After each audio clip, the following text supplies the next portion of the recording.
You just now figure out that your camera has 2 cameras, like to film at this, what the? Hunty, I love animals. Okay, so today I'm doing a review on Oasis. Like, I don't know if you've ever heard it because like this game is totally unknown. Please stop that. My doggy's coming to save me. Get away, get away. I have beeping cat hair in my pie hole. Literally, I'm so like confused about the reaction of this game. Like, why has no one heard of it? Why have I barely seen any gameplay on YouTube, any reviews, any unboxings? Like, if I didn't just randomly stumble upon this game on Facebook, I would have never found it. This game reminds me of several games. I kind of already stated it in my unboxing video. To me, it's kind of like a combination of Animal Crossing, Harvest Moon, and, I didn't mention this before, a little bit of Zelda actually. What's that other game called? T? What's that one game called where you got it for Christmas, I think? It's like not Final Fantasy? No, not Final Fantasy. Oh, Fantasy Life. Fantasy Life. I don't even know if many people played Fantasy Life either. I played like literally like barely maybe an hour of that game, but Allie played a lot of it. So did the coloring just change? Like, I low-key just like blend perfectly into this wall. But I'm tan now, so it's okay. Yeah, a combination of several games, which is a good thing because all the games I listed were good games. Still are good games. In this game, you start out in an oasis with your brother. Your brother owns the oasis, so he's like the leader of his own oasis. And there are several different oases throughout the little game world. So he's teaching you how to soon own your own oasis because you are special and you have that power to make your own oasis. And not everybody has that power. Pretty soon, this huge black thing called Chaos comes and destroys not only your brother's oasis, but also every oasis throughout the entire world. Your brother happens to save you. You were the only one that was saved that could create their own oasis. So you're alone, but there's this creature called Esna, and she is like a water spirit type thing, which brings me to Harvest Moon because there's different like harvest goddesses and different like spirits, you know what I mean? And she is like, I don't know what to do.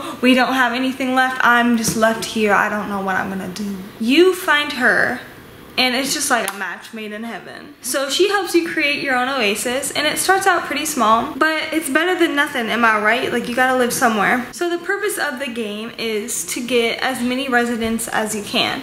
And to get residents, they sometimes randomly stumble into your little oasis area, or you go out in caves and find different residents or something like that. And once they move into your oasis, they can make bloom booths. Bloom booths are different little shopping areas. The shops, I wouldn't say are for you. You don't get to buy stuff from the shops, but you do make the money that accumulates from the shops. You collect the items that are going to be selling there. So if you don't find certain items that the bloom booth needs, then it's not going to be open. Your resident is going to be sad, first of all, but second of all, you're not going to be making any money. So there's different stuff like that where just small things add up, and you have lots to do throughout the whole game. So let's talk about this whole Zelda part. Like, you guys are probably like, how does this little kid game incorporate Zelda?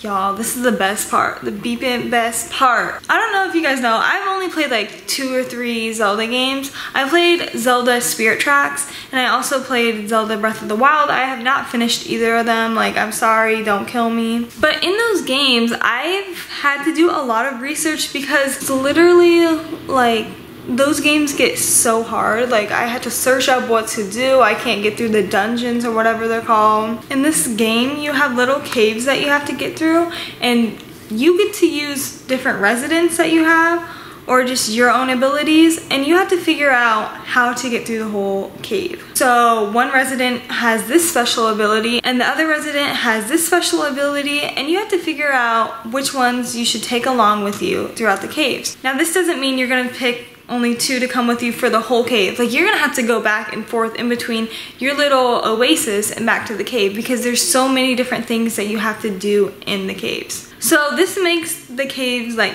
quite long, quite difficult, but I was able to figure it out on my own, which is rare for me. And plus it's really good because there's like no gameplay online. So if you don't know how to figure it out, like, what are you gonna do? You just quit the game. So that's probably my favorite part of the game and like the major core for me of the gameplay, because you get to fight creatures, you get to solve puzzles, all different aspects, and just like combined into one. The goal of the game is to get like 3 of these crystals or some kind of thing. I don't even remember the name, but you need 3 of them.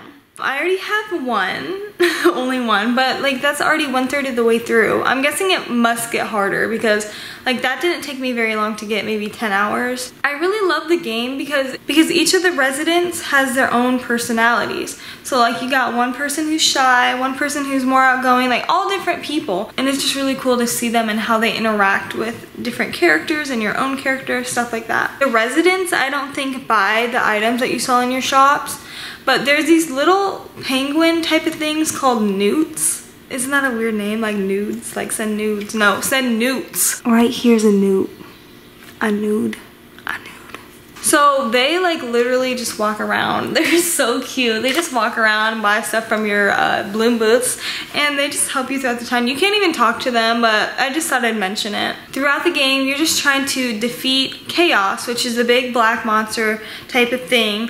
And I'm not being racist, I'm just saying it's a big black monster, I don't know. All in all, I feel like this is a really good game, and it's a good game to play when you're like waiting for other games to release. Like that sounds bad, but like it's a good, just low-key game. Like it's not a game that you have to play every day, or like, it's just like, okay, I'm gonna sit down and play some Oasis, you know, get my gaming on. Like, it's just a cute little game, not too serious. It doesn't make your brain hurt. It's just a fun game. So I really recommend it if you're into any of the games I listed that it was alike. I wanna get your hopes up to think that it's a super cool game. Like, when I bought this game, it had low expectations only because no one played it. But I looked up the hashtag #Oasis on Instagram, and I think everyone who's ever played this game has enjoyed it. Everyone seems to have good little comments about it. They love the detail of the game. It is really a cute game. Maybe watch some gameplay. There's a few people that post gameplay. I'm into it. I'm really into it. If anyone else has this game, let me know, because I really want to know your thoughts on it, because not many people have done reviews on this game, and I want to know what's your thoughts on it. I'm kind of wanting to like expand this channel and kind of make it just like whatever I want it to be, because I don't know, like Nintendo, it's just such a small little category. Like, think about the world and everything. Like, there's so much in it. So tell me what you think, if you want story times, if you want different things like that. I don't know, we'll see. Thank you guys so much for watching. Please subscribe, and I'll see you next time. Bye.